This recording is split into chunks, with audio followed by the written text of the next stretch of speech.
Hello, Casey. Hello, Goliath. How's it going? It's great to have you back, man. Thank you. It's good to be back. It's a fun time. Oh, cool. I'm gonna tighten your shot a little bit. Okay. Okay. Because it's too far. Like, there we go. That's good. All right. All right. Good. Being a cameraman over here. Yep. So, doing everything. Yeah. So we were talking about. So the topic that we're going to start off with, I think, is keeping it real, or is real overrated? Oh, real is overrated. It's what keeping it real. But here, what were you talking about? What was your term for communism, capitalism? It's the communism of capitalism. It was my term. You know, I also have another one that we might talk about in the near future. Related? Called no, but it's the cyclic oligopoly complex. It's pretty wordy, huh? That's a good one, though. Yeah? That's really good, yeah. Yeah. I have it. It's like a theory. I don't know, what do you call it when you come up with an analysis about things? Just an analysis, a title for an analysis? Yeah, theory is broadly used, so you can call it a theory, or I prefer analysis. Okay. Yeah. It depends. I mean, like, the way theory, again, just splitting hairs almost, but theory I try to think of as something that is grounded in empirical data. Mm-hmm. So if it's not grounded in empirical data, then it's just analysis. Yeah, it's but we can call it a theory. It doesn't matter. Yeah, it's analysis, right? Or a philosophy. A philosophy. Yeah, that has the touch of English. A philosophy. Yeah. No, it has the touch of, for me, like always leaning more towards morals and spirit. Huh. You know, even though it's probably not true about concerning philosophy. Right. But it's been my experience with that topic. Right. It's always in that genre, you know. So yeah, we were talking about my analysis called the communism of capitalism, and that, you know, I went to my friend's house, and he lives in what people have known as tract housing, or McMansions, I don't know. Right. And they all housing look the same. Developments. Housing developments. I hear that right. term a lot these days. Right. And no longer subcomplexes. Yeah. And they all, you know, all of these houses look the same, and it's a byproduct, or it's an effect, or whatever, of obviously of a capitalist system, because we're here living in a supposedly capitalist system. You know, although if you ask Noam Chomsky, he says we haven't had capitalism yet in the United States. You know, I want to ask him about that, but I don't think I'm going to get a chance to. You know? But we'll settle for state-regulated capitalism. Yeah, state-regulated capitalism. That's what we have. Okay, so there's that, and you know, I was just at. But why do we get to that? I'm sorry. Go ahead. You were about to say. No. But I don't understand. Like, okay, so we have capitalism, which is sort of like private ownership of things, businesses. Competition, the pursuit of profit. Why do those capitalistic features lead to that over standardization, you know, or that sameness, which I think is what you mean by communism? Yeah. And I guess it might even be better to just call it like Leninism or Stalinism, mm-hmm. you know, that type of Mao communism. Mm-hmm. Not necessarily Marx. I don't think Marx envisioned standardization, but certainly the way it's played out. Mm-hmm. So, but why is it like what? How is it that the pursuit of profit, because I have an idea, I'm wondering if our ideas align, but why is it that the pursuit of profit has led to that standardization? I think that, you know, just off the top of my head, it's something I've considered now and then, but I think it's because of the idea that you're supposed to sell people things in where it's based off of product output, and how many can you put out, and how many people can you get to buy it, you know, and how often can you get people to buy it, you know, and everybody. The thing is, freedom, quote unquote freedom, for lack of a better term. I don't think there's an exact term for what I'm trying to say, but that becomes standardized. You know, oh, everybody's going to be free. Everybody gets a TV. Everybody gets a car. So choice becomes standardized. Like your friend choosing a house. Yeah. He chose a house that looked the same as everybody else's. Yeah. He chose a house that looked the same. How does he make that choice? I think at the time it was popular to do that. When you were getting somewhere. Like, for example, when I first moved to this city here, I moved to the South Side, and I had never lived in a place where there was apartment complexes and standard like chain stores. You know, that was a step up for me, but it took me no more than 6 months to realize, oh my God, this is such bullshit. Right. You know?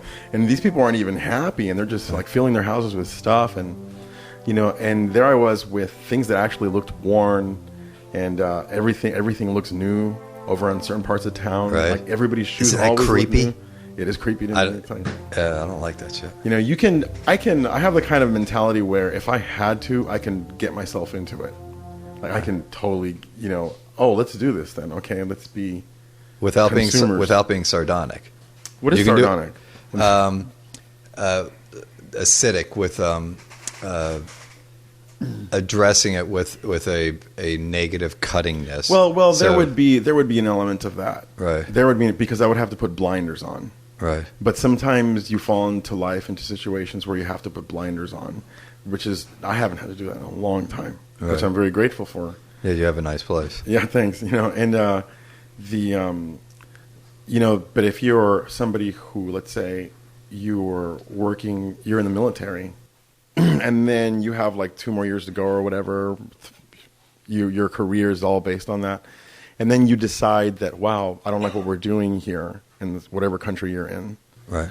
You know, you're going to have a period of time where you're contradicting yourself, because your views, you're going to be talking to somebody and you're going to be like, yeah, the military is awful, but I'm, you know, in the Marines. Right. Or for people not even, military is awful, but damn, I'm glad they, you know, whatever, protect us from invasion, Yeah. etc. Yeah. Like cops suck, but God, I'm glad I can call them when somebody's breaking into my house. Yeah, it is that sword, like, as they say, has 2 edges, you know. And so another place where you could see it, this communism of capitalism, is IKEA. Well, IKEA, I guess, you know, they're from Switzerland, right, or something. Sweden, I believe. So IKEA, not IKEA, but at gas stations. It was like way back in the day when I was a little kid, way back 20 years ago. Right. You know? Get that harmonica out, son. So back then, you know, I used to go. You can go to different Jiffy stores. They were not called Jiffy stores because they were not standardized like that yet. Oh, so they were sole proprietor. Yeah, a family owned it. This family had a certain family in Mexico that bought certain things, and this store had certain products that the other stores didn't. Right. You know, so you went to different stores because they had different things. Right. And I'm like, hey, what happened to those lollipops? And I saw this happen. Right. Just gradually over time, the selection of things just dwindled and dwindled and dwindled until, you know, I realized years ago, relatively recently, that I was like, oh, they made these contracts with these like 3 big companies, Frito-Lay, Coca-Cola, and every store, hey, we're going to stop our trucks at every store.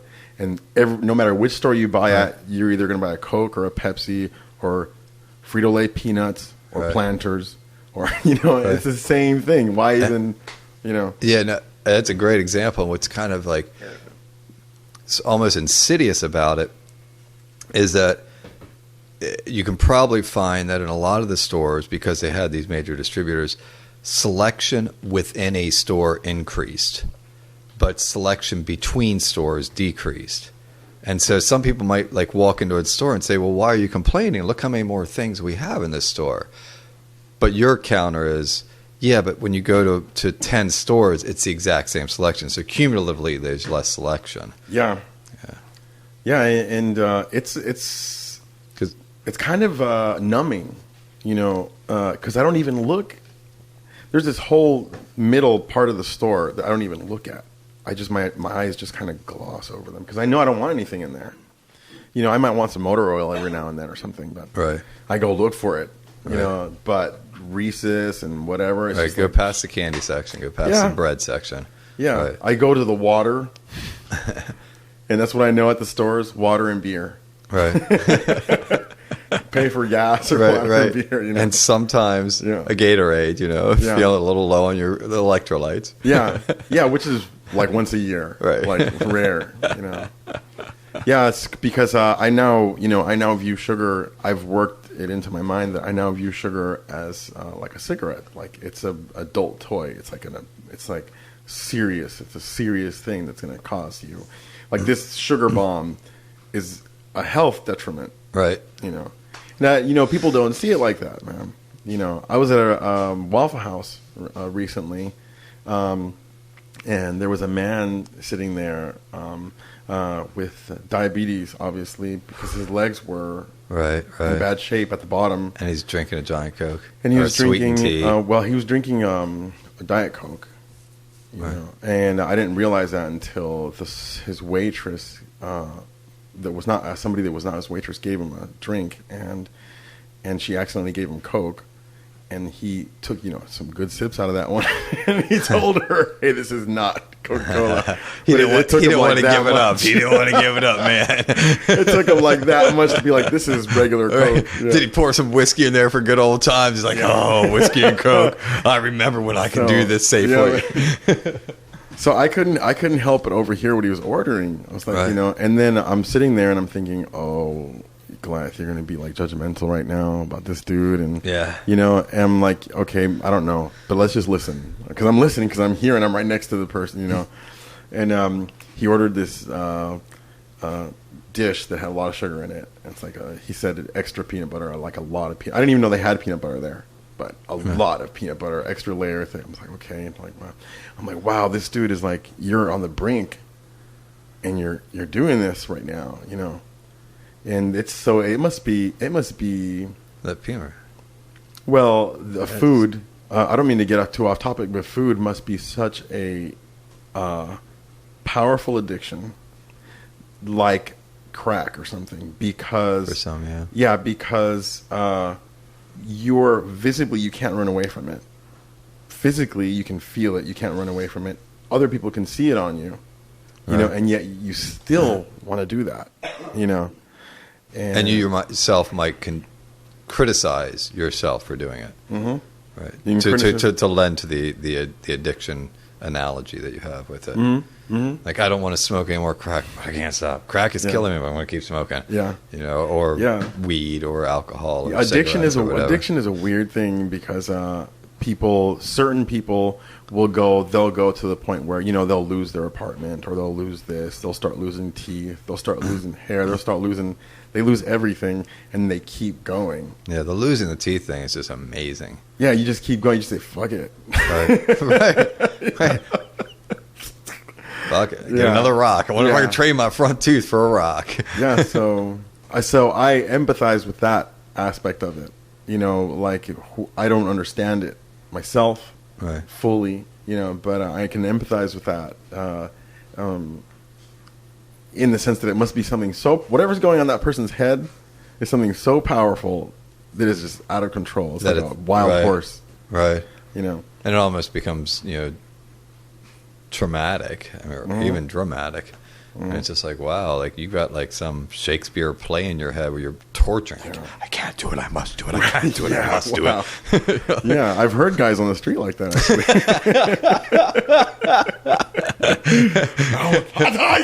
And they were talking about it, overthrowing the government. I must overthrow. I can't overthrow the government. I must. Yeah. But going back to standardization, this would be the first time I've vocalized this thing, but I've been thinking about it just actually, like on the ride over, it sort of like was coming together.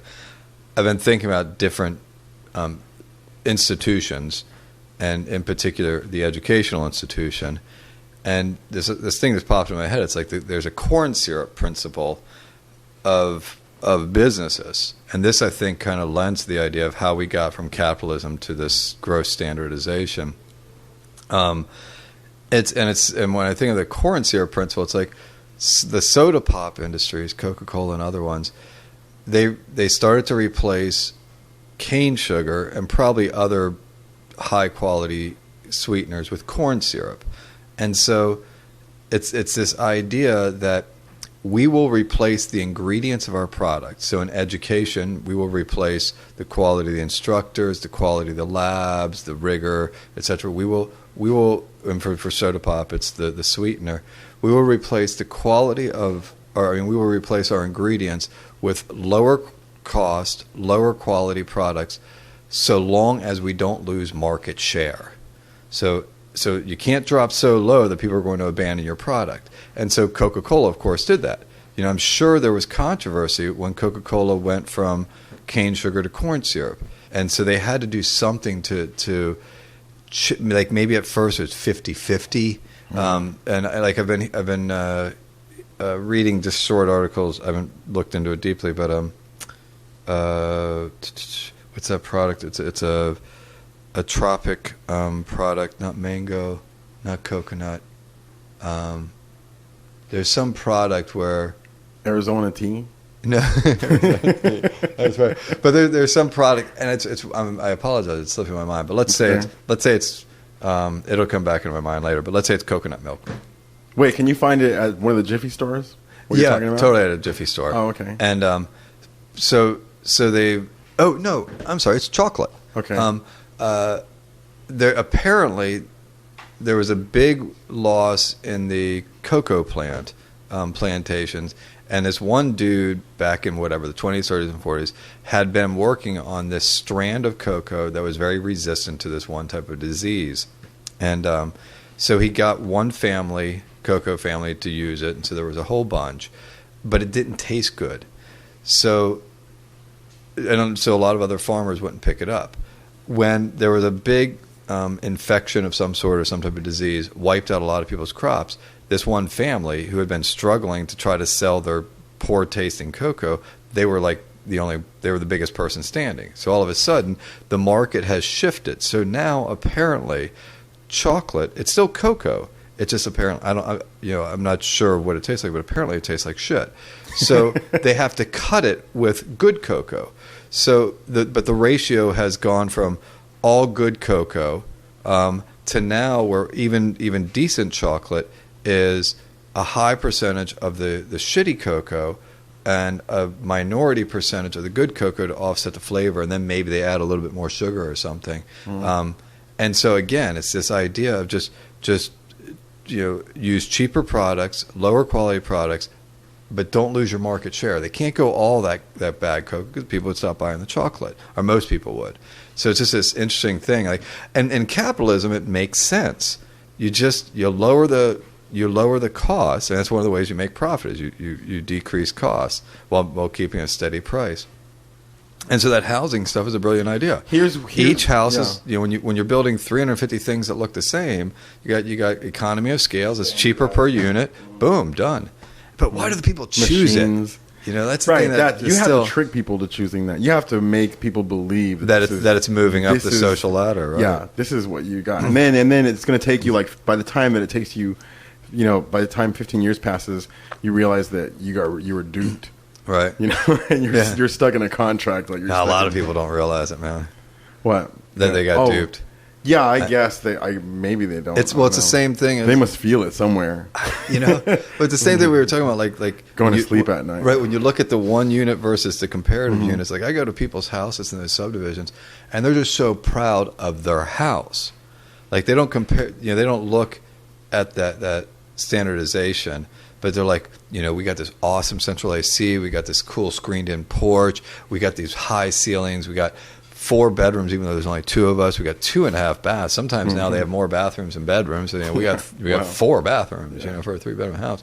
And they have this giant kitchen with an island in it, and they're really excited about all this stuff. Stainless steel appliances, and it's like for them, they see this wide variety of positives within their house, without thinking of what it's doing on a social or collective level. Or how they're participating in this social and collective phenomenon of standardization, and I see lots of people that just have no second guessing of it. Maybe there's something deep inside them when they're going to sleep, and they're in the twilight, and they're going, something is fundamentally wrong with my life, and then they start dreaming about little squares floating or something,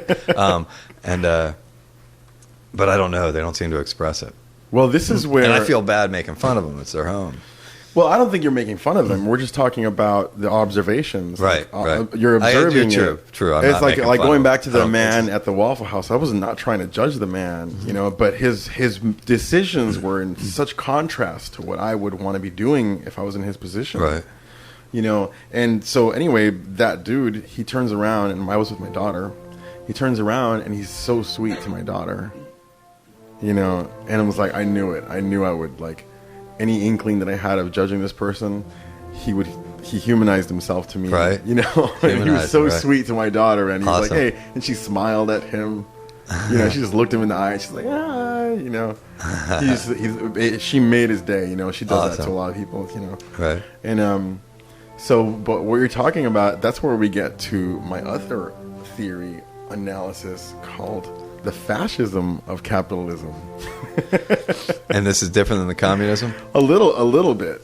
It's a little bit different, you know, because you get the standardization. For example, everybody's mentality seems to be, or, you know, in companies, that if you start a company that produces X, right, we can name whatever, so I'll call it X, that the goal, the trajectory of that is that everyone will have an X.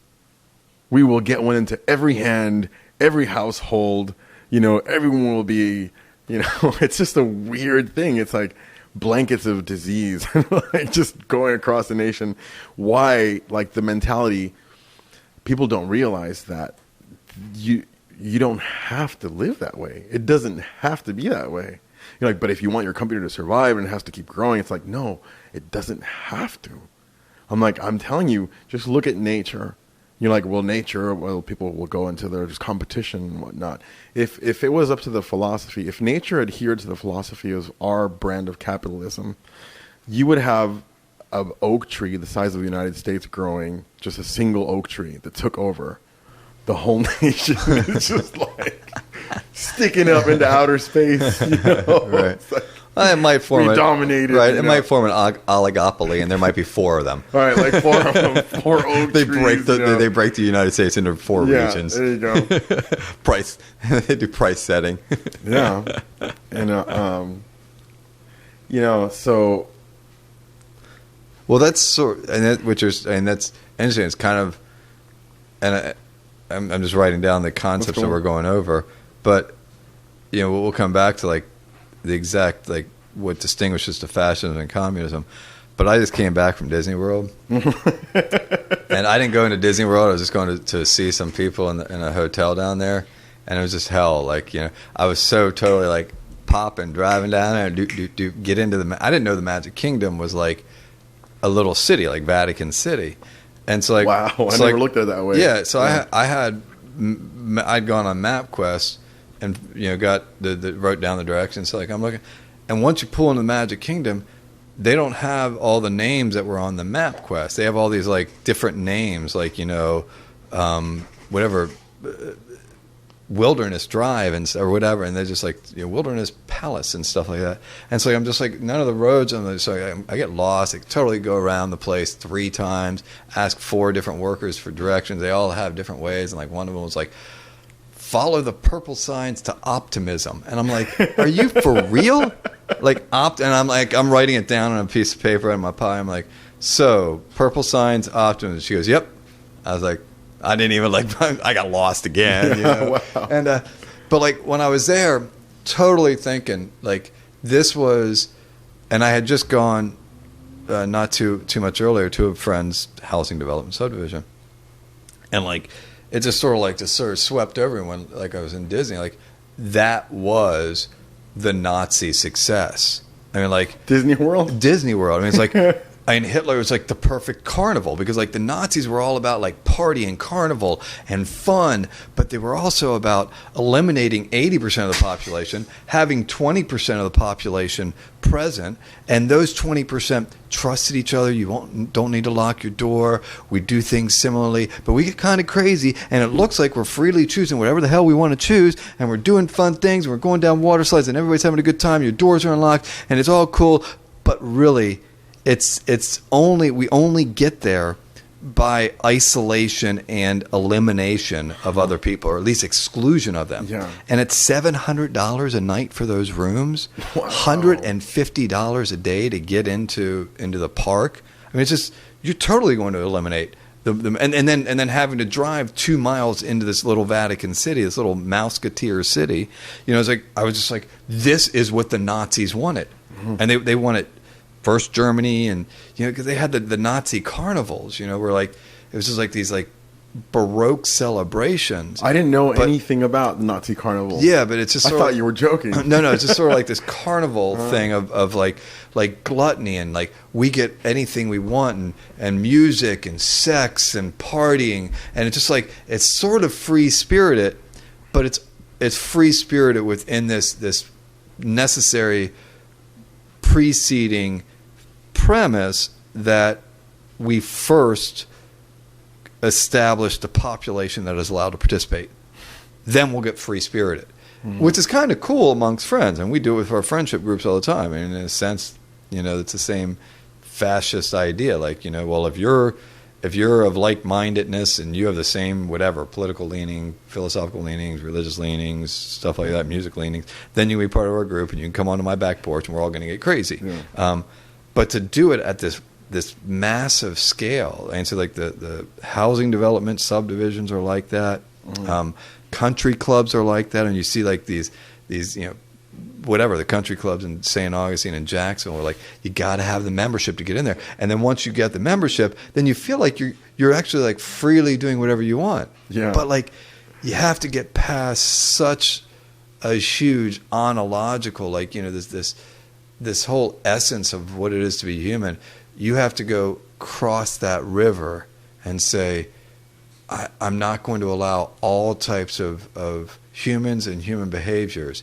And then once I get into that little island, I'll be free in our island sort of way. Mm-hmm. And it's just, to me, it's just like, it looks so fundamentally oppressive and grotesque. But for those people that are that 20%, and they love it. They love being there. They love how safe they feel. They love that they can leave the doors open. They don't care that they don't know their neighbors very well often, because that's not the goal. The goal is just to have that membership, and then you can just sort of sit around in your kind of like unconscious sense of superiority. Like it's not like they don't. I think some people clearly say, I'm glad to be on top of the world, but a lot of people are just like, no, this is just the right way to be. And they're right. Like, it is good to trust people and not have your car broken into, and to not have people throwing beer cans and cigarette butts into your yard and stuff like that. Yeah, that's good. But you're saying that people have to separate themselves in order to make that happen. Right.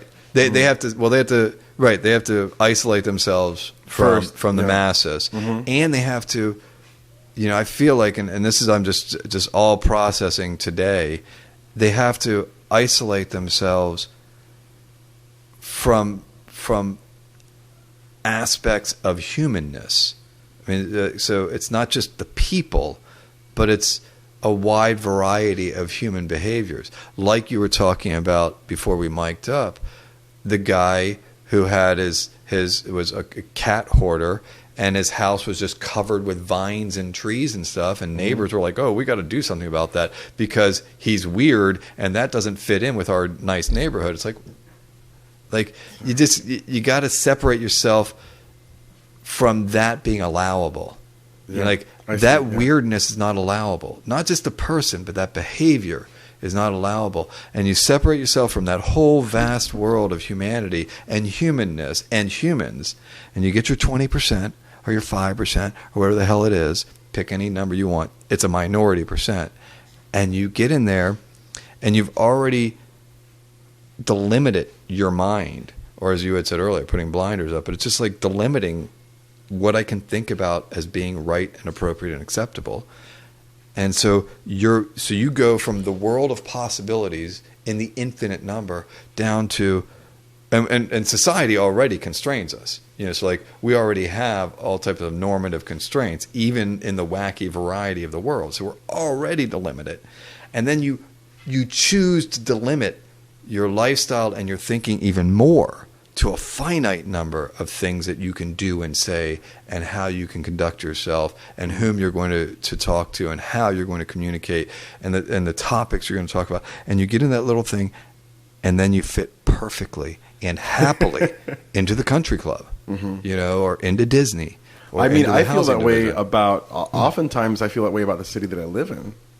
You know, because I've lived in Los Angeles, and I've lived in Oakland, and which is the Bay Area, and I lived in Texas. And I've lived a few different places in the United States, and, you know, the city that I live in is, I've had to figure out how to maneuver here. In what way? Like that. I had to shrink myself so I can fit here. Oh, I totally know you. You know? Do you feel like you've gotten dumber?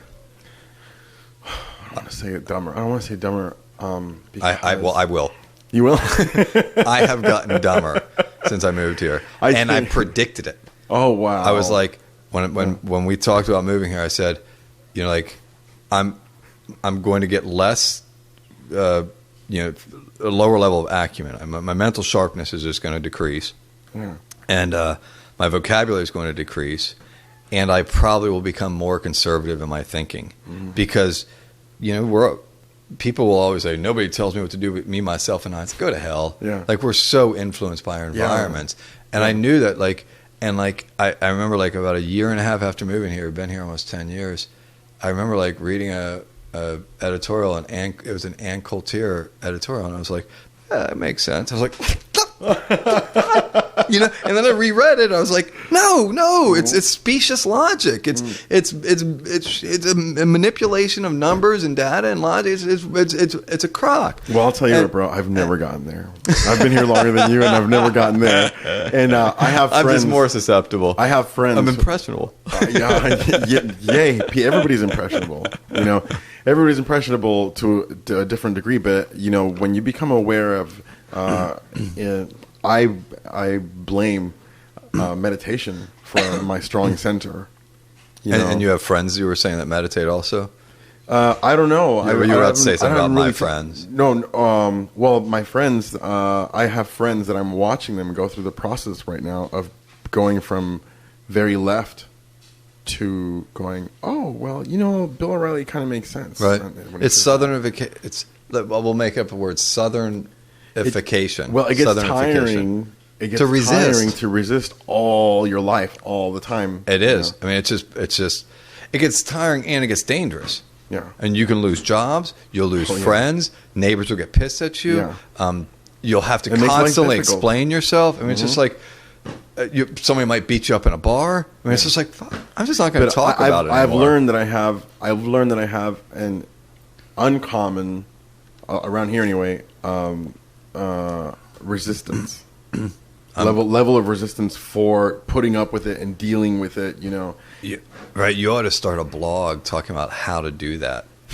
For real. like here's just like little tricks to keep your mind in line with the philosophies you feel are best, even in the company of what's funny, what's ironic is because it takes isolation from it. I have to isolate myself from it. The Nazi Carnival of One. I'm making my own Disney World. The Nazi Carnival of One. That's what it is, man. What's going on over here?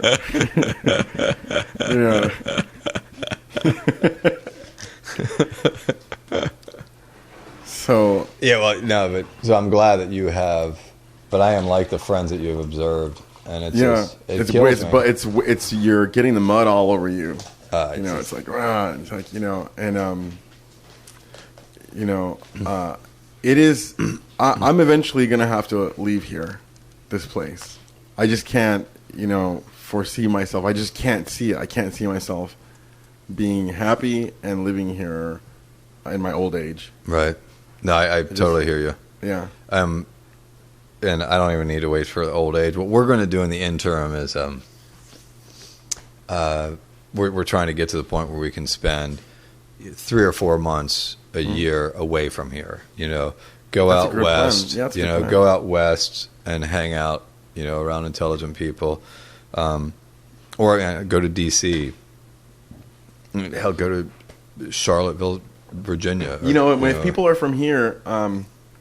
no, I guess nobody wants to hear that you want to get out of where they're from. Well, right. Then they say, why the hell you leave now? Nobody's tying you here. Yeah, but it's like people ask me, well, where do you want to go, Goliath? And it's like, you see the United States, this quadrant right here, down here, I don't want to be here.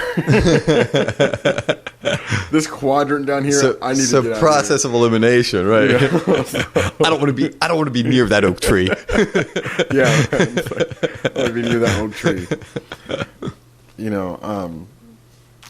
So I see it, that standardization thing, that communism and capitalism, that fascism and capitalism.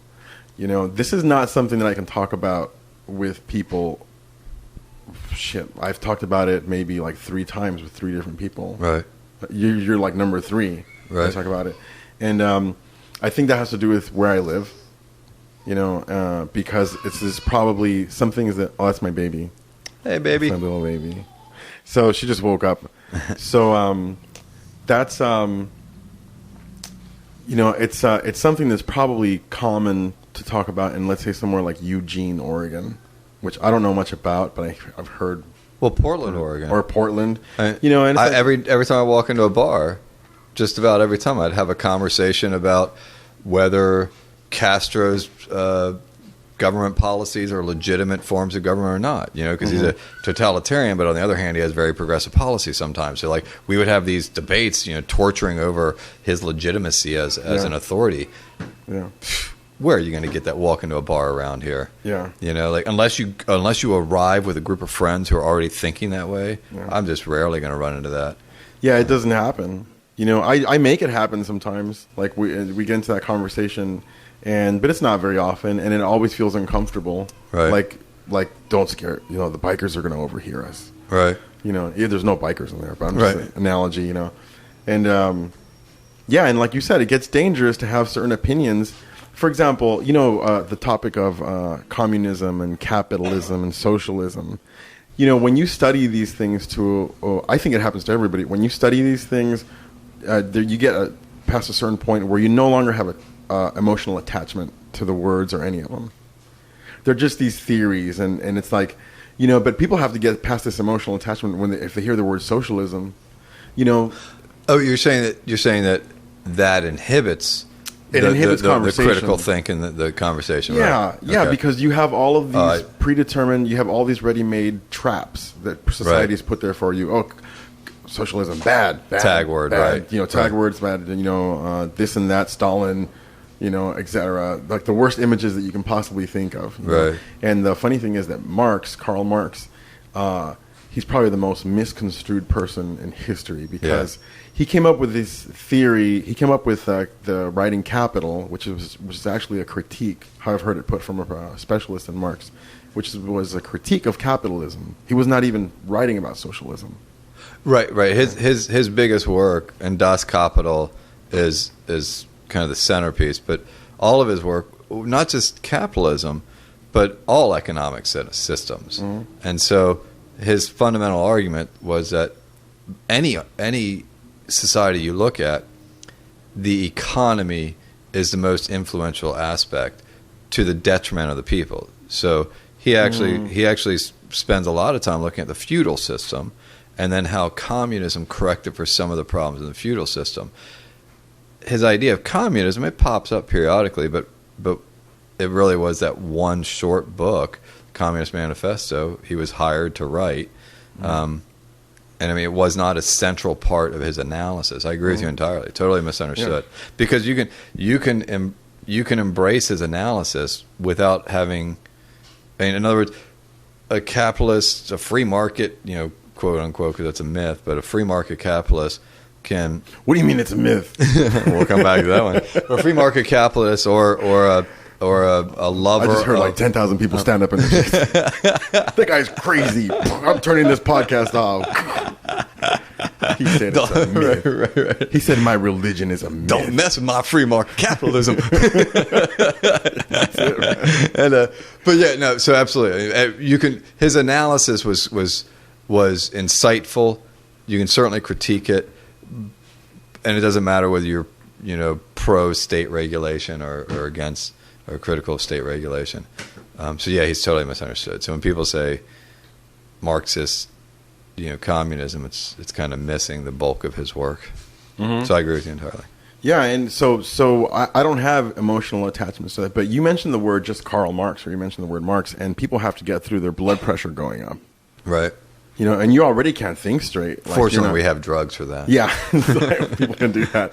But I mean, it's just a reaction. They have a chemical reaction to certain words, and they're just mere words. Yeah. And of course, it's going to happen. It's part of being human.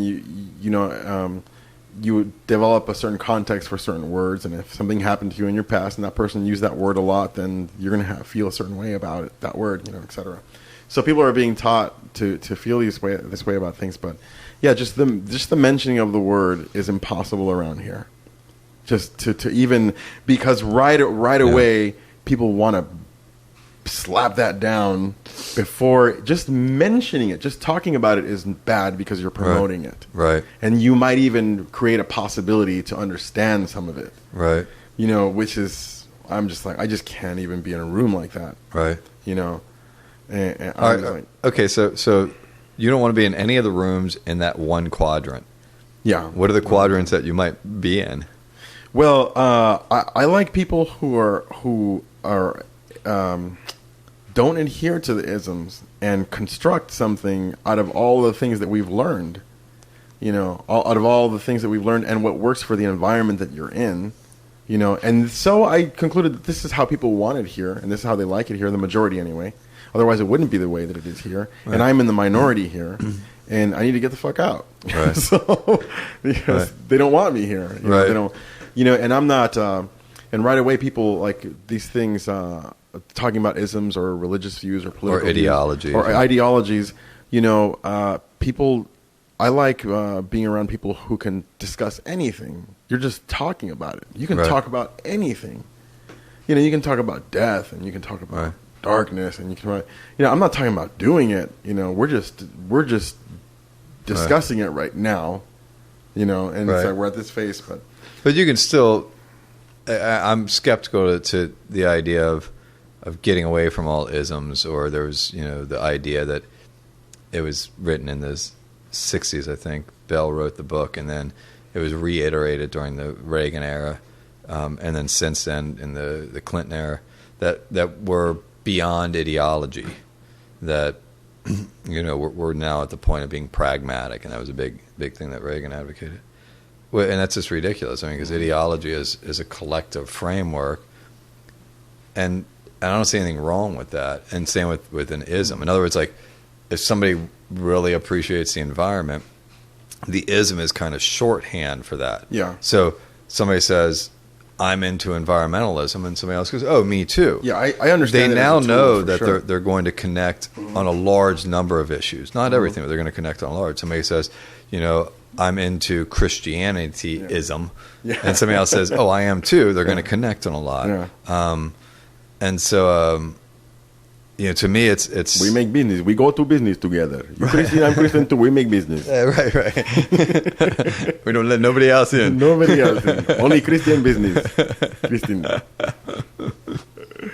You're Christian, I'm Christian too. We make business. So that I would want to be, I would like to be in an environment that fosters more. You know what? People who are not afraid to be free, because I conclude temporarily that people are afraid of actual freedom. Freedom is scary. Real freedom is freaking scary. Like detaching from. Absolutely. Think of it in a very literal sense. I've noticed that people hear, a lot of people hear, even among my peers, even though they don't know it, some of them don't realize it, some of them we've talked about it, they like the big daddy, the big brother. Oh, yeah. And I do too for certain things. Like we were talking in the kitchen, the water. Bureaucracy brings it on. I got my plastic cup. I'm sorry, you were going to say something? Were you going to say something right now? I don't know if I... Yeah. Well, we were talking about I don't remember exactly what it was, but I think another variable in our communism, capitalism, fascism, capitalism, and the corn syrup principle and the Nazi success, kind of bringing some of this together. I mean, there's also, and I think this might go along with just what you were saying, how people want to avoid that freedom, like that freedom is dangerous. And like, I mean, in a very literal sense, a very easy metaphor is like, imagine total freedom, like being in the Amazon and you get to do whatever the hell you want. Anything you want, you get to do. Okay, I don't want that much freedom. Right, I don't want that much freedom, man. Shit everywhere is trying to kill me. I don't want that. And I'm alone. And, I got nobody to, like, play a record for me. And nobody's pouring a beer for me. I got to, like, find my own things to drink. Like, I don't want that much freedom. So, yeah, absolutely. I mean, the whole idea of freedom is this. It's a trope. It's ridiculous. It's overplayed. You hear that, folks? Freedom is overplayed. and anyway, what was your so freedom is overplayed, and keeping it real is overrated. Keeping it real is overrated. And rating things. What about rating things? But rating things is actually one of the things. I think one of the impulses that might explain, like, to try to like get to this, like, this cognitive level, like, why do humans go into the housing developments and pick things that are the same? We know why the entrepreneur does it, the business does it. It's cheaper. But why does somebody choose it or tolerate that choice? That freaks me out. I think part of you it bring up is the question. Right. It freaks me out. Well, it's simplicity, maybe. And I'm again, it's just popped in my head. But people like things that are simple. Let me give you an example that's been driving me nuts for years. And I'm working on a more formalized article on this. But it's this impulse toward biological explanations of human behavior. So we have the eugenics movement in the 1920s. So the final solution that Hitler penned was actually developed by American scholars and scientists. I mean, it was an American product. You're trying to blame America for this? I'm not blaming. I'm just finding points in history. No, we're going to blame the messenger. It's you. You're negative. Negative. You hate America. Stop telling us how things really happen.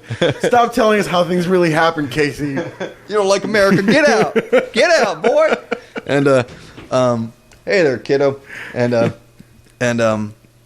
they But it's a so we had that movement, and now we have this big rise of evolutionary psychology, and it's moving into sociology, and people are talking about like certain groups, and you see it in, well, the idea is that our personality types have evolved along the same path as our physical development. The problem with that is that it's entirely speculative. It might be accurate, but there's no way to establish that record because there's no fossil record. So we can see a fossil record of physical development, but we can't see a fossil record of cognitive development. So we don't know what what was the product of evolution. But people love it. Like, men are like this and women are like that. And they've been embracing this. So in the early 20th century, presidents were making this assertion that women don't have the disposition for politics. It's too complicated. It's too aggressive for women. They have a menstrual cycle. Their evolved predilections do not allow for politics, and that is why we cannot allow women's suffrage. And of course, now we have a woman who's running for president, and it's still only 20% in Congress. So there's obviously still a patriarchal split. But they love that simple thing, like, nature explains our status quo today. So whatever we are today, we did not develop these inequalities ourselves. Nature did it to us. And so when people start talking about blacks are naturally less intelligent than whites, they're tapping into this simplistic, gross model of evolutionary psychology. Mm. And now, again, like I said, it's moving into evolutionary sociology and stuff. And they, in the study of crime, they've been shooting for this for 120 years, trying to find that genetic structure that leads to crime.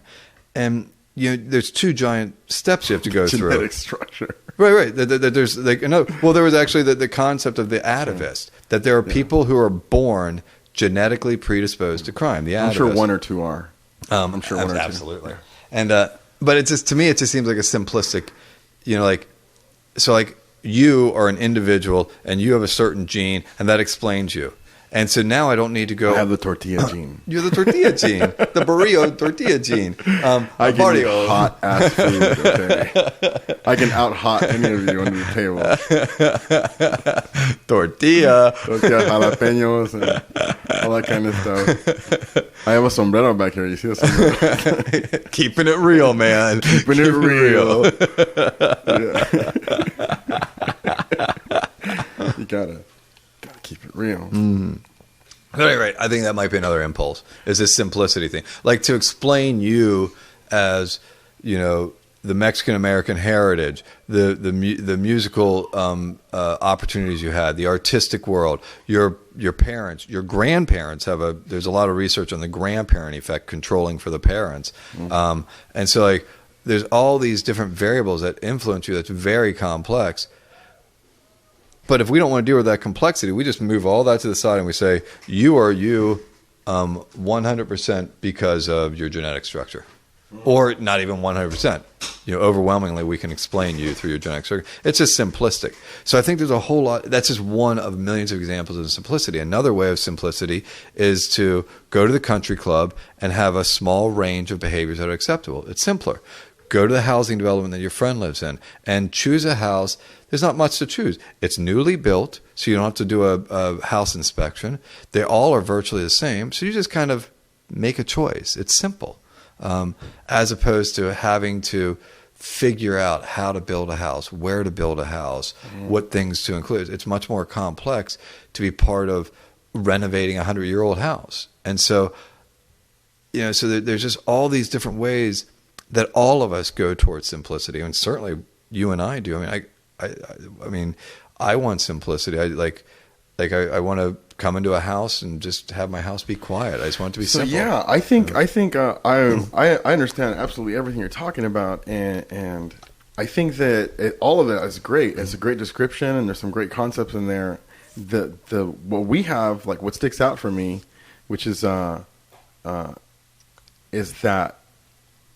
our simplicity is not like separate from somebody trying to sell us stuff, because people also have a tendency to go where everything is convenient. Like if something is convenient, that's not going to win with people right now. It's not. It's not. You're saying no, it is. Oh, okay. It is going to win. Like so for convenience example, is absolutely another one. Yeah, convenience is like, for example, if I can somehow manage to get an app on your phone where you don't even have to swipe a screen and you just tap it, you're going to use that to communicate with your family instead of going to this website and then going there. It doesn't matter like if my application is going to take all of your data. You're going to trade all of that. Because it really, when it comes to technology and applications, it's abstract anyway. You don't even know what's going on. Right. But you're going to trade all of that. And privacy is abstract. Yeah. Right. Yeah, and you're going to give it all to me just because you don't have to click twice or three times, right. In this thing. Convenience is... So the thing is that there's companies who has made a science of, over this past, since the time of eugenics, who made a science of exploiting that in people, exploiting these pathways in people, so that's that exploiting changes these the pathways. Game. Can you elaborate? Well, exploiting the methods, the way that people do things. Like for example, we were at the town center recently because I had to buy dog food at this company that rhymes with Oslo. And it rhymes with Oslo. And so, and I realized that we were at the town center and I'm looking at the housing developments that are being built alongside all of the stores. And I'm like, oh, these people are planning your life out for you. They know where you're going to shop, and they know where you're going to live, and they know what your options you're going to have. They're going to know the music that you prefer. Yeah. When you walk into the stores, yeah, they're going to damn you. Yeah. So the thing is, if I can maybe cut to the chase of that, what I'm getting to is that people, that at the end of the rainbow, that the purpose behind doing all of this is at the end, in our social construct, is to sell you something. Mm-hmm.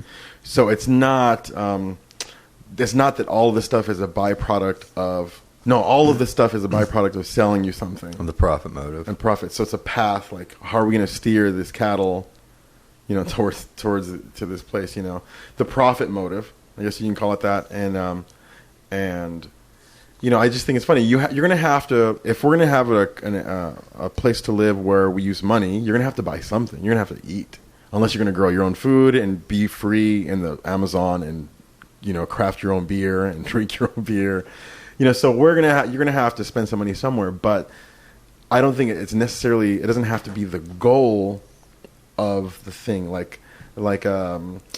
I'm having trouble thinking of an example right now, but like if you're gonna have a picnic, if some company's gonna throw a picnic for you, it's not gonna be, the goal is not the picnic.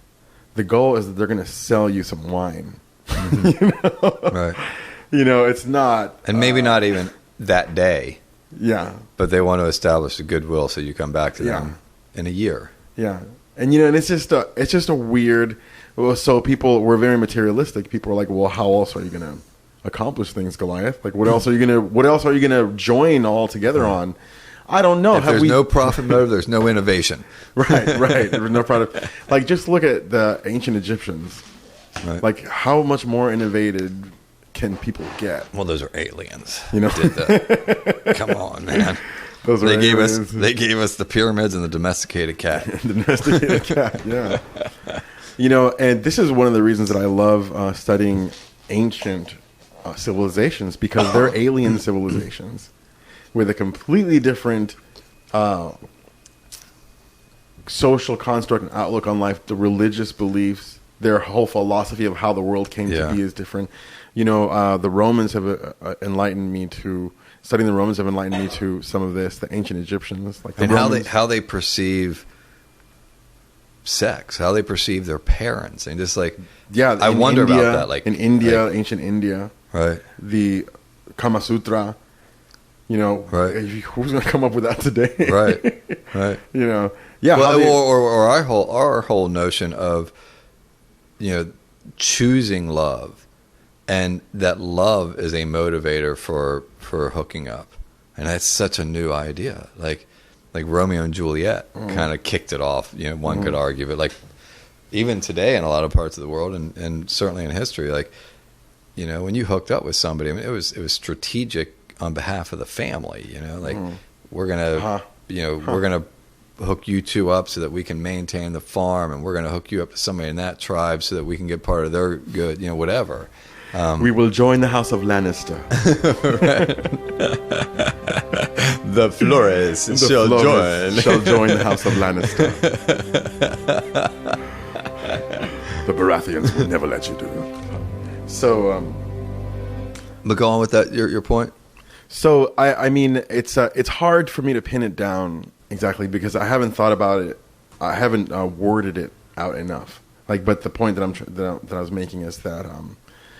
You had asked me about the pathways, what I meant about pathways and profit. The profit, but even at the end of the profit, there's a product, there's a big pen that I'm trying to sell you, and I just think it's weird to have a society that's the main part of the glue that holds it together is that thing, and people can say, no, it's not, Goliath. That's not all. It's just a part of life, But when it comes to volunteer work.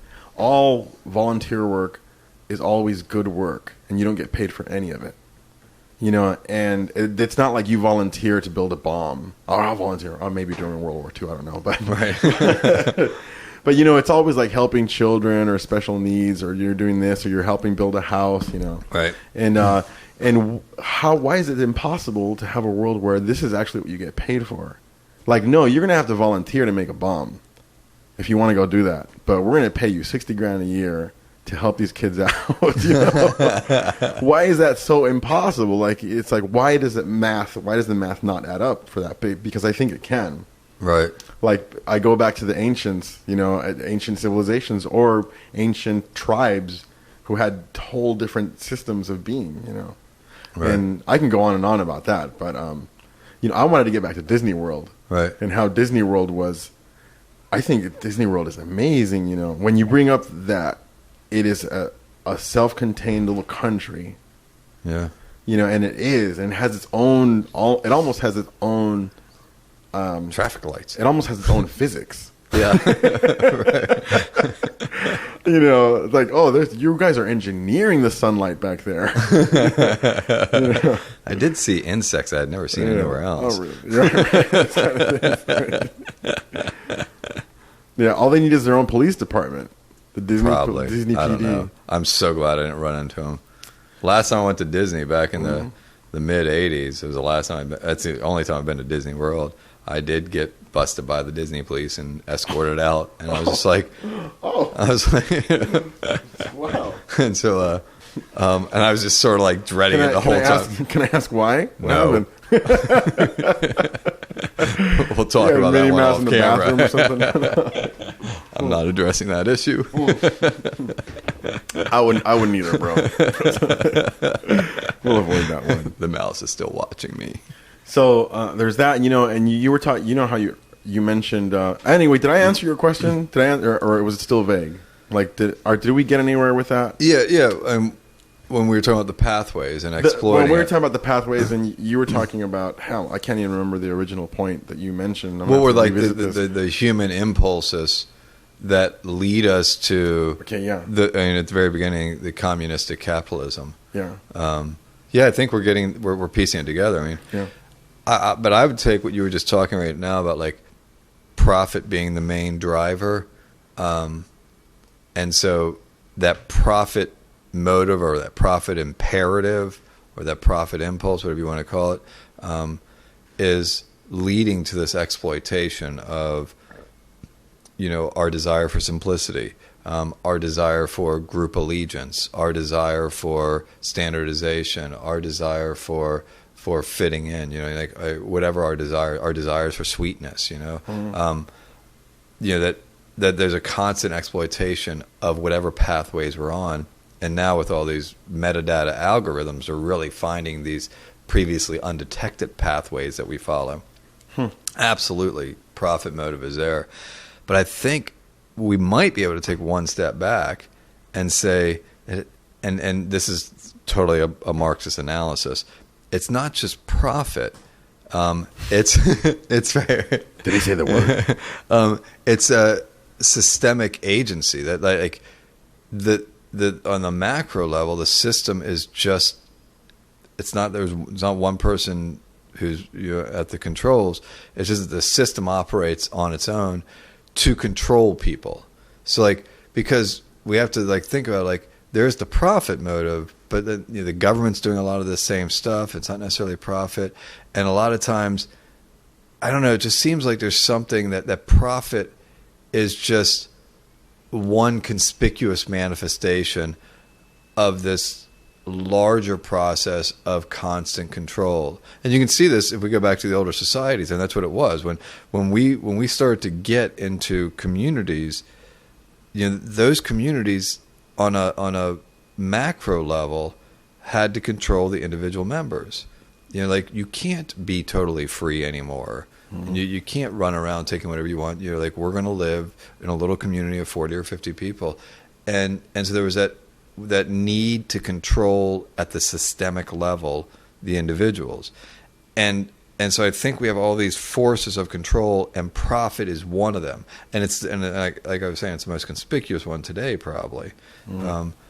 But I don't think it's. In other words, I would have to agree. I wouldn't put profit at the very foundation. Yeah. I put it maybe at the second level. Mm-hmm. The larger foundation for me seems to be just like this systemic power and control. Mm-hmm. And then standing off from so we have power and control, then we have profit, and then we have the exploitation of things like convenience and simplicity, and we have the corn syrup principle, and then we have the effects of communism, Nazism, fascism. And so we have that whole system that we've been discussing, the whole thing. And then off to the little corner by itself is art and spontaneous creativity. Disney World.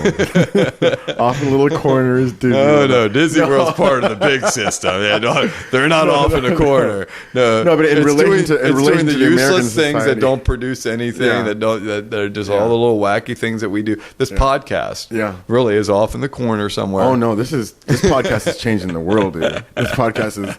You have no idea. Product placement. You have no idea. Product placement. What's my shirt? That's what I'm looking for. Well, I don't know what it is. So I'll tell you. This makes me think about this thought that I've had is with the internet now. You could be a guy let's say you're a guy who likes to spend time online, and you were prolific with the internet, and you know how to Photoshop, and you do all kinds of things. You post in different forums, right? I was thinking it'd be interesting. It's the possibility is there too if there was somebody who was causing the direction of the world, like changing the course of the world with just their existence online, because stuff can spread so fast and you don't even really know where it's coming from. Right. You can trace it maybe, right. Do some forensics and reverse, and but right now with the internet, I think governments do not want people to realize the power that they have with a neutral internet right now, because well, you could have a $1 trillion plan in place that you've been planning in secret, and the information gets leaked, or it doesn't get leaked, right? The information doesn't get leaked, and somebody who is intuitive and thinks about a certain, they're knowledgeable in a certain topic, comes up with an idea. Hey, what if we're trying to do this? And the idea spreads, and you just ruin this plan, because a lot of the planning, of companies and whatnot, governments require secrecy. Otherwise, you can't manipulate people if they know that you're manipulating them. You can't be like, hey, we're going to screw you guys over, so first we got to get you guys to believe this. It's a very complicated situation right now with all of that. Leaking the information, is it really leaked information, or did they leak it on purpose? Right. Or it's like for some other thing that they've studied about, studying all the algorithms and how they behave and whatnot. Right. This kind of power in the hands of companies, which have companies and countries who have don't deserve. They don't have a track record of, I can handle this kind of power over people. Right. That's a very good point. Yeah, if they had the track record, I would be like, oh yeah, you guys can have all the information and all the data. I trust you guys. Right. You guys are doing great. Right. And honest, to kind of echo what you're saying, it's like, I think we need some argument up here. I think it's Fox News. I think it's a fair. Right. We'll come up with one. I think it's a fair. Somebody can, and like I haven't done any type of analysis on this, but I would say that the United States is probably the country that has best constrained its own power, and look at all the abuses of power it has. Yeah. It's like you can't give power to a government, to a cabal, to a company, and not expect some type of misuse of the power, or many misuses of the power. Mm. But so the United States has constrained itself, like it's and the defense attorney is brilliant. The defense attorney is one of the most profound things in our legal system, and probable cause as well. How is that? Like with the defense attorney? Well, we have written into our Constitution. It's effectively the Constitution. It's a Bill of Rights, but it's just a couple of years after the Constitution. I've never had a defense attorney. They're good. Get one. You might need it. Yeah. This podcast is going to get out,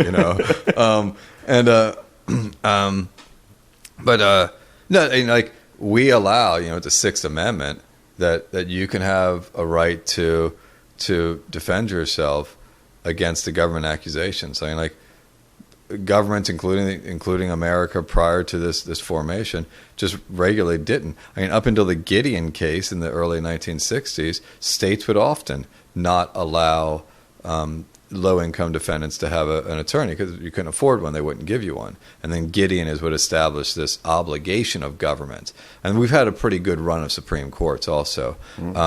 That have construed the Constitution. But I mean, we have all these due process restraints. I mean, like, we have discovery. I mean, like, where the government agent, the prosecutor, has to give to the defense attorney all of his evidence. You know, like, they don't have to give their case theory, like how they're going to structure the case. But I mean, like, that's just weird.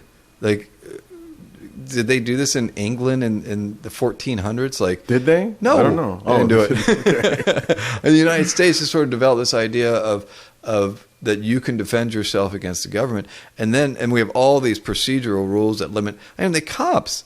The fact that they need a warrant to search your house? Not anymore. Well, there's all types of exceptions to it, and we are eroding that. Yeah. But that whole thing was very fast. That whole, but it was established fairly quickly too. I mean, the real power of the Fourth Amendment only developed in the 60s. So it took us, and so it developed quickly that we have these rights of privacy, zones of privacy, and now we're eroding it. But still, just the idea that we had a moment in our history where the government established policies that limited its own power. To me, it's kind of amazing. The whole idea of probable cause, and that we just introduced probable cause. Like, a cop cannot come into your house or cannot get a warrant without probable cause. It's like, what a awesome, profound concept. I mean, like, it used to just be like, well, somebody told me she was a witch. I'm gonna go catch that woman. She's got a good piece of land right there. right. I want the cattle. I want that cattle. That witch has got it. Look at that. Her husband died. Right. I saw her doing some magic last night. Some magic. So, people, I haven't formally introduced you in this podcast, but I don't have to because this is not a radio show. But I'm saying this is what's great about it. We just jump right into it, and the text is there. People know who you are, like it says who you are, and what you do and where you can be reached, right. Not if you want to be reached. It's like, but well, I'm not sure about that. But I'm saying if somebody wants to contact you for work or whatever, right? And but you could just say, you're an author, you're a published author, and you're a professor of criminology, sociology, and criminology, but primarily sociology. Okay, yeah, and this is why you're so dope.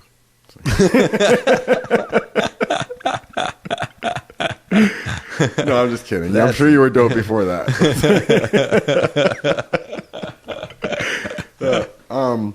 So, it's really interesting stuff. You're talking about the court system. I never thought about that stuff at all. Right. And I'll be very appreciative next time when I get a speeding ticket. Yeah. The cool thing is, go to court and I have to pay the court fee. No, the cool thing is, like, you can actually say no to the cop. Yeah. If the cop ever asks, you know what happens? Can I search your car? You say no. You can say no to the cop. You can say no to the cop. If you were a different ethnicity, you say no.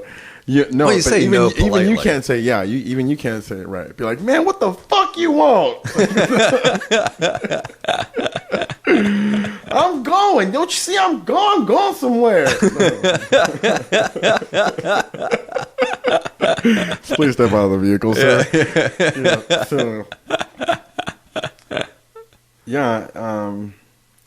If I can jump back a little bit, something we were talking about. I'm surprised we've had as much structure as we have had. Oh, okay, good. So. Well, I try to keep it. Okay. I'm pretty good about thematic. Right. And I don't talk about it externally. I just steer it a little bit. So when we were talking about the patriarchy, we're talking about women like Hillary Clinton like women getting involved in politics and whatnot. This has been the case in, let's say, ancient Egypt. There was female pharaohs. I don't know how they saw that. I don't know if it was a yay for us. We have a female pharaoh, right? In the sense of it being like we've accomplished something because we have a female pharaoh, right? I totally wonder how they saw that. Yeah, it was probably whatever. Like, right. Oh, that makes sense. Okay. Well, they might not even. So let's focus on male female as a relevant separation of groups.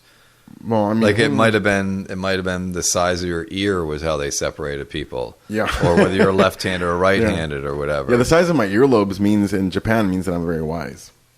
If you have big earlobes in Japan, it means you're wise. Yeah. The bigger your earlobes, the wiser you are. Somebody was just making fun of my you see the Buddha. You see the depictions of the Buddha. He has these big old earlobes. Huh. Right, So a Japanese person told me that. I don't know if they were bullshitting me or not. But they're trying to sell me some big pens. I don't want your pens, man. Yeah, man. You're a very wise person. If you buy this pen, I can tell you're wise. Look at your earlobes. Yeah. So, yeah, I think I've thought about women joining the workforce, and in a sense, I've given the thought before. I'm like, women. I mean, don't be equal. Like, don't do this. Like, be better than men. Like, just don't compete in this nonsense. It doesn't make me happy when women are like, look, I can do it just like men. No, they're fucking things up. Right. Don't be part of this. Like, a lot of people, do something new. A lot of feminists have made that argument. Okay, great. I haven't heard any of them around here. Yeah. Talk about that. Not around here. Oh, okay. Going back to our earlier thing, you're not going to get much conversation about this at all. My wife is a feminist, Right. And I'm a feminist. I have a certification in the studies of it. She says, I don't even know what feminism is. And she's like, you don't even know what feminism is. Because she tells me feminism is not just about females, and but I don't want to get into that because I'm like, why are you going to call it feminism? You're against all isms. I'm not doing no, because why are you going to call it feminism? It's confusing, So you start talking about feminism, it's like you say it's no females, it's confusing to me. I'm going back to. So, people, I didn't know that they pointed that out, and I think women should be more aware of that, and they should make a whole new thing happen somewhere. Right. The whole idea of matriarchal power, matriarchal as opposed to patriarchal. Right. Do you mean like the takeover? Yeah, that we should. People have argued this, and I don't know how many authors are arguing this today, but certainly in the early 70s, there was that identification that women should not be mimicking the males because the males are what have created the war machine and the inequality and the environmental degradation, that we should create a matriarchal-based society that has fundamental principles, just like you were talking about earlier, where you get paid to help other people, and if you want to build a bomb, you have to volunteer to do that. And nobody ever said it exactly like that, but it's effectively what they were saying. That if we had the principles, that's not an invitation, people. Don't misquote us. Right. Don't take that out of context. Right. But is that idea? I mean, the problem with it is that it's still an issue of power. And another problem I always have with that thread of feminism is that it does, just like I was saying earlier, it does harken back to the idea of eugenics and evolutionary psychology, that women are genetically different in their thinking, disposition, ethics, etc., than are men, and I don't buy that. But they are. No, I mean, I say that because women be crazy, bro. But that could be. Have you ever okay? I have met one or two. And one of my best friends is a woman. Look, dude. It's like, okay. I need to express this thought really quick, and it's not going to be popular, and I'm not trying to be provocative. I'm not trying to be. I do not endorse this concept. Yeah, he does not. He does not. But I'm not trying to be provocative, philosophically provocative. and it's a real observation. It's like, so my wife, when she gets pregnant, when she was pregnant, she just became a completely different person. Her hormonal changes. Well, that could be hormonal. It was, yeah. But I'm saying it's like I need to take a drug for me to change that much. Like you need to give me like a drug that changes my mindset completely. I mean, you're gonna catch me in a mood. I'll be in a good mood, and I'll be in a bad mood, and I'll be sad, and I'll be somber, and I'll be happy, and I'll be thinking. I have, like anyone, fluctuations in who I am. But to me, to just do a 180 on you in a half hour is different kind of a behavior of the types of hormones that I don't have unless I put something in, right? Like some external element into my body. Like if I drink a big ass glass of whiskey, I'm gonna like react really different. So we're not right now. We're not allowed to see people in the sense of that our genetics can affect how we think and who we are. Like if Mexicans are good at labor, or that people do it all the time. But you're not supposed to, right? You're not. It's not like I heard a guy I really admire. He put it in a sense like we can watch a program about aliens and say, there's the grays and there's the ones with the big heads and there's the lizard people and there's these other people and these. And these guys are really industrious and they want to help us, and these other guys are evil and they want to do this to us. And we can do that to aliens because they don't really, or they might not really exist, or they don't exist.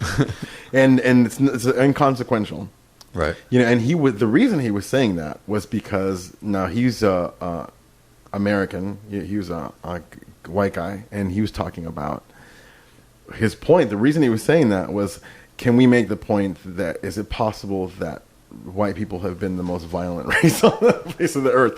And he goes, and I know I'm going to get a lot of shit for that. He goes, but I'm saying, and he goes, because think about the Romans and whatnot. And that's a great. I've never heard that thesis, but easily defensible. Well, I'm saying, so he was getting to that point, and it's not what he's about. This was one podcast where he was delving into that because he got shit from people because they were finding him critical about the United States, right? And whatnot. And they said, I think you're racist. How am I going to be racist? Like, I'm of the same complexion, whatever, And anyhow, I'm getting off topic with that. That was Dan Carlin, by the way. It's really cool. And so we're not supposed to do that to people. And I think there's some things about people that are different, like genetically. Is it a mental process situation? And I think physically there is, right, but that's not there's not a clear genetic marker for the physicality either. So we can't look at somebody's genetic structure and determine whether that person is African American or Caucasian or Asian American. They have to tell you, or society has to designate them so. And there might be some proxies in the genetic structure, but those proxies are all over the place as far as distribution of those genomes or alleles or whatever you want to focus on. I heard it was all about RNA lately. RNA, right. Yeah. But anyway, whatever. But my just kind of going back to this idea, I'm almost look at like evolutionary psychology and eugenics, effectively the same idea. The problems I see with it, like here are some of the problems I see with it. One is that there is not empirical evidence to support it. It is necessarily speculative because we don't have a fossil record for it. And then the other problem is that it's often used to justify current or existing inequalities. Well, poor people are genetically inferior. That's why they're poor, which is why the United States sterilized nearly 100,000 of them in the 1920s. Blacks are poor because they're genetically inferior. So it doesn't do anything to challenge our current system. And then a third problem that I see with it that's closely related is what good is that information going to do us? And let's say we do find, let's say our technology gets down the road and we do find that 2% of the difference in household income between whites and people of European descent in the United States and people of Latin American descent in the United States, which of course is muddled because Latin America has a lot of Spanish in it, which is also European, so it gets really muddled. French, right, whatever. Yeah. Right, we just make up all types of divisions between them. But let's say we take Latin American and European American, we find that 2% of their income difference can be explained by a genetic characteristic of them. And so we do statistical modeling. So what?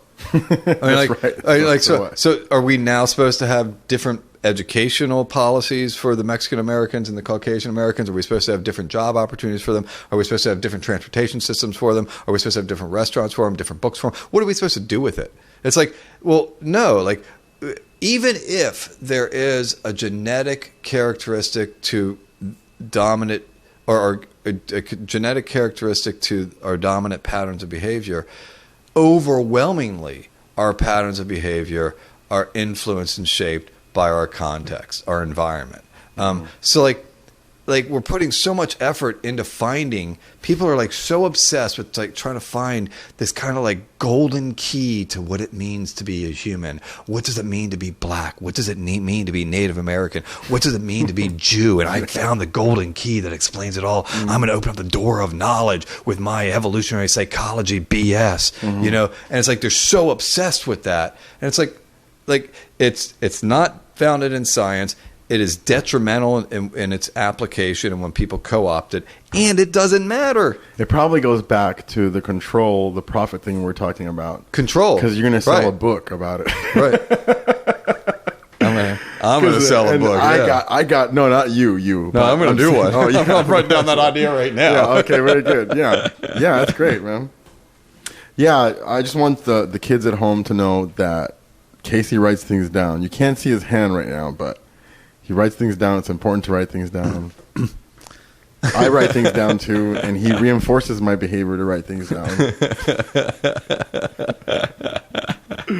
Are you one of the? I imagine you're like this because you're a songwriter and you author things. And sometimes, you're creative. Sometimes. Do you find like? I'm a music writer. I can write you music all day long, but a song, whoo, that's hard for me. Man. Okay, well, let's say music. Can you, like? I imagine you get to points of creativity in your music that you can only get to while playing music. Yeah. So like for writing, it's like for me, like I will think of things and like, it's a really good idea. And then as soon as I start writing or typing, it's like, then it starts like, I start making connections like, oh, that's a great example. And I don't know what it is, but something about that pen on paper or even typing now. At first, typing didn't do it for me, but now typing, I've gotten to it. It makes the connections happen. Some part of my brain is like, boom, boom, it doesn't matter if I want to come up with rhymes. I can't do it as well. I mean, I can start it in my head. What you're talking about right now, I've never heard anybody else talk about it besides me. What you're talking about right now. Are we ever going to argue? One day we will for sure. We'll find something. But this is why we're hanging out, man. It's like soul brothers, soulmates right here. And I only have soul brothers on here, soulmates out here. No, maybe one day I'll have somebody I disagree with on here. It's like, have we made our Nazi utopia of two? Yeah, I think so. I'm sure my wife is enjoying this conversation too. It's like the baby. It's like, but God damn it, what were we just talking about right now? The writing. The writing, yeah. No, the writing. There was I try to be brief about this because the story is not very interesting. And things when you're dealing with computers and sitting in front of computers is never interesting. I was on YouTube the other day. I saw this video. I work on music. I went from working on music, of course, before the computer became an instrument for music. Mm-hmm. And then I found that I couldn't be creative on the computer because the act of looking at the screen was an auditory oral thing going on. Right. And when I would look at the screen, my mind would blank, so I used to of course also write things down. I used to write lyrics down, and then I started trying to type the lyrics out, and I think it's pretty safe to say that any song that I started typing, I've never finished. Really? Or recorded, but when I write things down, you're talking about what kind of things The are going on. tactileness of it. Who knows? Like, I don't know. I gave up trying to figure out what the hell it was. But writing something down, I can tell you, I can explain to you the feeling. I get this pent up feeling of creative ideas that are trying to come out, like sperm, like sperm, creative sperm. It's just like trying to come out, and then only a few of them make it out. Right. Through the pen, because you're going to have to make decisions in the moment, because you cannot type it all out. Right. You know, so you're going to have to make decisions in the moment. And I don't want to make you too aware of it, because if I make you aware of it, it might not work anymore. Where's my Forget sperm? I said that. Right. Where is that? Where'd it go? So, no, you know, that happens. I don't think it'll happen. So, yeah, I've wondered about that, because I feel more creative. I like the things that I write more when I'm writing with my hand, you know, and I typing things. Sure, I get more out more expediently, and I can fill a blog post up more easily. Right. But that doesn't mean that I had to say all of that. Right. In the way that I said it, you know, but. Part of that is I'm motivated to fill the blog post up, because what am I going to do? A blog like a paragraph? You know, people don't like that. I don't think people like that. They want you to go on and on about it. You see it in articles all the time. You see it in articles all the time, man. People just embellish. Oh, it needs to be 1,000 words, so just throw some stuff in there. I'll tell them how I got there, and you know. Anyway, repeat the thesis a few times. Yeah, in a few different ways, you know. Or even worse, change theses. Yeah.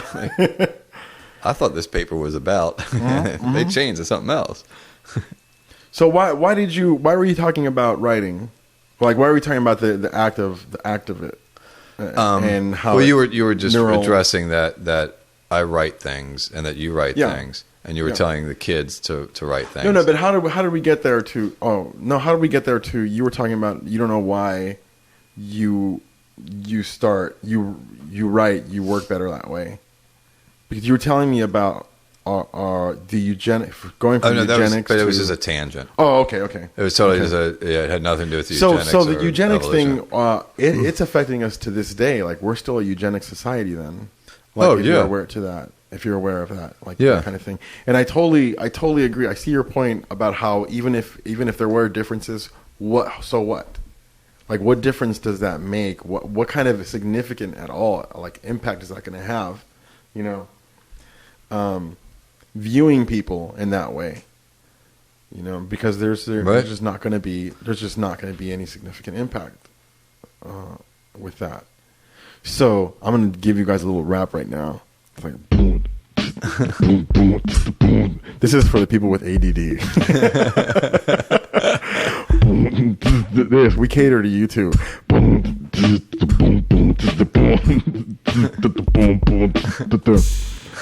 Yeah. So, man, you know, we're running short on time, bro. Okay. I have to get to a gig, and I know you have things to do too. You have important elucidations to make. Yes. You know.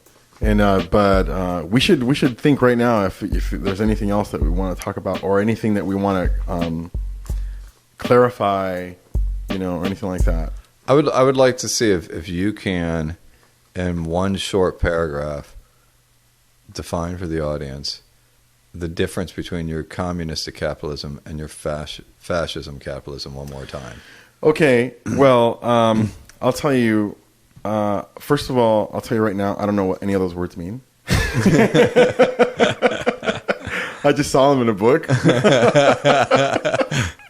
No, but got it from Wikipedia. Well, yeah. Well, the more that I read people's ideas about this, you know, the more experts that I find about these isms and these things, I find that nobody knows what they're talking about. Like, everybody agrees on certain points of what makes this and what makes that. Well, this is a free market economy, and if you have that, then that means the state controls this and such and such.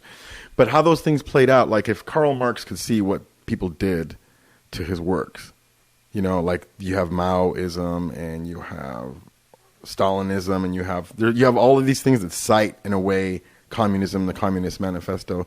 And Marx would probably be like, I didn't mean any of that shit. What the fuck are you guys talking about?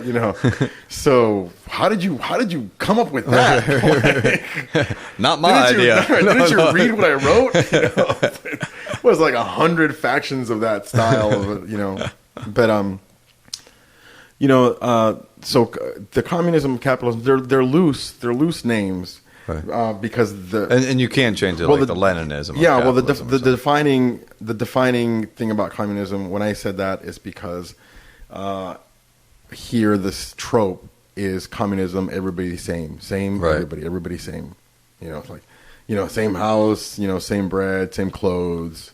You look at the Cuban guys that have the same clothes on, the same military-ish shirt, So that's all there is to it. And then the fascism part of that I want everybody to be. We're a very fascist people. Even you could even be fascist about being vegan. Right. I want everybody to be vegans. Right. But no, you shouldn't. Why do we do that? That's where where that leads me. You don't recycle. No, I recycle. But I learned some things about. That's recycling. Another aggressive thing. Yeah. That everybody says you have to recycle. Yeah, and I learned some things about recycling that nobody who recycles wants to hear. The state of recycling, the way that it is right now. Right. Here in this county anyway. I've heard it. I haven't seen any substantiation of it. Well, I've heard it. Well, the act looks good, and the act looks like it should be doing its job. But if there's trucks driving around all week long or whatever, and then there's fumes being caused by the place that's incinerating these things, and then you realize that a bunch of the stuff is actually used to burn to get this aluminum and the paper out or something like that, or the plastic out. Anyhow, it's not as, it makes people feel good to do it. And just because, when you start telling somebody something about something negative or against, somebody makes them feel good to do it, you better get ready. Right? Because what do you mean I haven't eaten that chicken all this time? It's passed by that chicken every day. I'm like, no, I'm going to eat my seitan. I just want some chicken. No. So there's that, man, and it's like So let me see if I'm on target. We haven't even got to the cyclic oligopoly complex. Oh no, that's right. We got to get that one. But as far as these two, I'll just wrap. I'll see if I can. We're gonna have to wait. That one's gonna have to wait though. Bummer. Because we got to wrap it at some point. Yeah, I have to go. Yeah, we have. So the communism. We'll see if we can do it right now. So the communism is the outcome. It is the state of similarity or sameness, and the fascism is the impulse and the process that often will lead to the communism or the sameness. As far as everybody will have one of these. So that's did I mention communism via capitalism? Is that what I said? Yeah, that's what I said, right? Yeah. Communism via capitalism. Yeah. Sorry, I was thinking of a different title. And and because that's what happens. It's like everybody, you want the goal, which is a retarded goal, that you want everybody to have an iPhone. Everyone's going to get one of these. Everybody's going to be on. Which is just it's so tiring to me, that way of thinking. Yeah. If I had an internet company that had 10,000 subscribers in it and it brought me $100,000 a year, right? And I would be like, hey, you guys sit tight. I don't really care if anybody else joins. It's we're going to be right here. And this is an internet company, and this is what we do, and it's a little niche market. Right. But then there's that other thing that's supposed to be whoa, Goliath, you're supposed to grow your company. And it's right. It's without growth, you die. Yeah. Is the argument. Yeah, man. Have you heard that there's a folktale that many different cultures adapt it to their culture? Is the tale about the fisherman and the businessman from America goes over there. The way I heard it, of course, is there's a Mexican fisherman and the businessman goes and he sees him and he's on vacation. The American businessman, he's retired, and the Mexican guy is fishing and he's like, oh, it's how many fish did you catch? It's well, you caught quite a lot of fish. I can't catch any fish. He goes, you can start a fishing business with all this fish you can. It's like, and then Mexican guy is like, okay, for what? and the American guy is like, oh, because then you can, buy other boats and then fish more. Capital reinvestment, right? Yeah, capital reinvestment. And then pretty soon you could open up your own fisheries. And he goes, and then what? He goes, and then you can make your company public and sell it. And damn, there you go. You're retired. He goes, how long is it going to take? He's like, it's going to take, I don't know, 35, 40 years. And then he goes, and then what? And then you can sit here and fish and hang out with your family, and everybody's already doing it. Oh, that's beautiful. That is beautiful. I'm totally gonna use that one. Yeah, the story's longer. It's a good story. Right. It's a short story. It's like one page, but still. Right.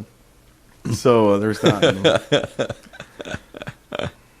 So I don't know. Let me see what time it is. You want to talk about the cyclic oligopoly complex? Or you want to talk about something else? Can you? What time is it? Do we have to go soon? It's 4:18. Okay, so we're past due. Okay. Can you give it a 90-second introductory summary, and then we'll pick it up the next time? Yeah, man. So we'll leave everybody at the edge of their seats. Waiting for the next podcast. That's good. They're going to be all 150 of you guys right now. So I'm very glad we're doing this, though. I'm glad I'm doing this. It's anyway, it's one of those great things to me. It's like, but okay. So the summary is, I'll tell you right. I want to tell you first. I've gotten shit about this everywhere I've posted it. Everywhere I've talked about it. It's like people don't understand me, and it's taken me mentioning it to people several times in different ways for them to even see what I'm talking about, because it's so radical, supposedly, right? But it's not. You're going to find out right now that it's not. Okay. So cyclic oligopoly complex, which is a really fancy way of saying repeating things. I don't know. The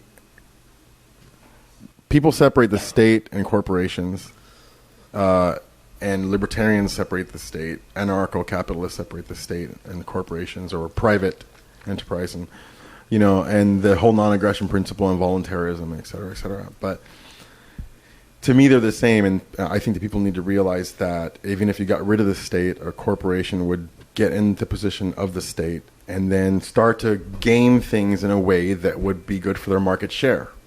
So they would start, whether you call it by whatever you want to call it, they would be putting policy down. Right, absolutely. So this thing keeps happening where Comcast is the only company where somebody can they can only get Comcast signal in so many areas. Or internet. Right. And this happens with other companies, in other areas of life, not only here, but and people keep letting this happen. So people can stop letting this happen by diversifying where they invest. You have to be vigilant. Like when you see a company getting too big and they start buying other companies. A libertarian jumped at me and said, well, you can't tell us how much money we can make. I'm like, yes, if I decide not to put money into your company, I can. Right. I'm not telling you. I'm just telling you that I'm not going to invest in you. Right. It's like, because you're getting too big. And we know that absolute power corrupts. Absolutely. Is that the saying? Power corrupts, absolute power corrupts absolutely. Yeah, this kind of thing. Right. And we know that. It's like, when has it turned out good? When has it ever turned out good? And if it has... Adam Smith is on your side, but I'll come back to that. Okay, so when it has turned out good, is the law of averages, it's going to turn out good in our favor. So what's the goal then? If the goal is not to have everybody on board, and the goal is not to have everybody have one of these, what's the goal then of life then, Goliath? It's like that is a fucking good question. That is a good question. Okay, so we're supposed to regulate as a population. We're supposed to regulate we can't regulate the government because they can come in here with tanks if they wanted to. I guess I don't know if they can. If people in the army would do that to their own people, it's like I don't think they would. Right. But so the government can put you away. They're different from a corporation. A corporation can put you away, but they would have to do a lot of magic, a lot of work, and a lot of hiring of this guy to set you up and assassinate you or whatnot. But if we go back to your premise, if the government disappeared, there would still be that need for power and control at the systemic level, and a corporation would effectively become the government. Yeah. So the government could, we could be the nation of Walmart. Exactly. Planet Starbucks. Planet, Right. this painting historian. I was at the Cummer Museum, a local art museum here, and this guy was giving a tour of this artwork that he's a specialist in this type of artwork. And he was talking about Diego Rivera, who's a Mexican painter. And he was talking about how when Diego Rivera started painting, he painted like everybody else, Victorian type of style. And then all of a sudden he started painting peasants. And that freaked everybody out. Like, you just don't, what are you doing? Painting peasants and the workers. And Right. like, who does that? It's like... So he did that, and it was a big deal. It was a really big deal worldwide. It was like, and he became Marxist and whatnot. So all the painters started painting like him. Like, all the painters started painting peasants and these types of imagery. Right. And then his painting revolution became the establishment. And then all the later, like 20 years, 30 years later, whatever, all the painters defied what was originally a revolution. Right. They're like, I'm doing abstract. I'm going to do this. I'm doing cubism. Dadaism, right? Yeah, and that was very illuminating to me, because it's parallel to me, that cycle, the cyclic part of a complex. So it's like I don't have answers. I don't have all the answers for this premise, but it's, if we focus on it, I think if people focus on it, they can come up with something. It could be something that will help to empower people, and not only empower people, but to for a good amount of time, to keep corruption down. Right. Maybe not forever. I don't know. Right. Somebody might find some hack around it. Right. But it's very simple to me. It's not like one company does something so much more extraordinarily better than another company. You go Mackie Vacuum, they both suck. Fucking vacuums suck. You might have a really good vacuum. You might have a badass blender. And there are times where companies make really good products, and they kind of have the market cornered in that sense. But you could still get by with this other stuff, and I would be willing to. Like, I would be, like, for example, if I want to diversify on social media, and instead of using Facebook, I'll join you on Friendster or High Five. People are like, what the fuck is that? Right.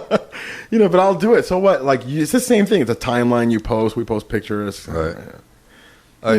So I'm going to try to capture the definition again. So the cyclical. Sorry No, it's all right. that. The cyclical. I think in those terms. So the cyclical oligopoly complex, It's a mouthful, right? is that the current tendency is that we will have a small number of dominant forces in whatever. So if it's in the production of car tires, small number of dominant forces. If it's in the control of prison systems, small number of dominant forces. Even if it's in the mainstream art, small number of dominant forces. And we should recognize that complex and then work to undermine it in a sense, and to contain it, and to counter its corrupting forces by diversification. So if we get people together to just create not one little counter niche, but thousands of counter niches, we can destabilize this oligarchy, Which is useless. What? Perhaps for us, but not for them. But not even for us. I mean, it does give us plastic cups. It gives us plastic water bottles. People love them. But it is corrupting. I mean, according to your model. So just did I capture that summary? Yeah, you did. You definitely caught it. It's and maybe that could be the theme of the next podcast is processes and strategies and examples of diversification. Processes, strategies, and examples of telling people who are watching your podcast, man, how to finding things where there's a lot of standardization, and how we can either work to disassemble it or else just simply provide alternatives. Oh, certain companies aren't going to like that. Like, No, it's a no. dangerous idea, right? It's a very dangerous idea. It's a dangerous idea, but it's actually not. It's just dangerous to certain Right. groups, like the powerful. Right. You know, so I didn't come up with that. I don't know. Some dude just dropped down. Yeah, you want to go look for him? He lives in Montana. right. On the Idaho border. On the Idaho border. So he lives over in the Don't Tread on Me state. No, but yeah, you know, it's something that every now and then, and this is another thing that came out in pen, so to speak, and whatnot. But you know what? I have to pee. Let's wrap. It's over. It is bladder, man, dude. bladder I'll tell time, you. I'll tell everything. you. It is great having you on, man, and I know people will love you. And It's been a blast. Thank you, yeah, Mr. no Goliath. problem, man. All right, done. Yeah. You see me start doing this.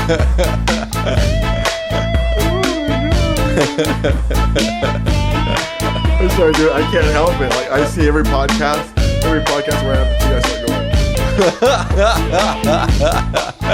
going.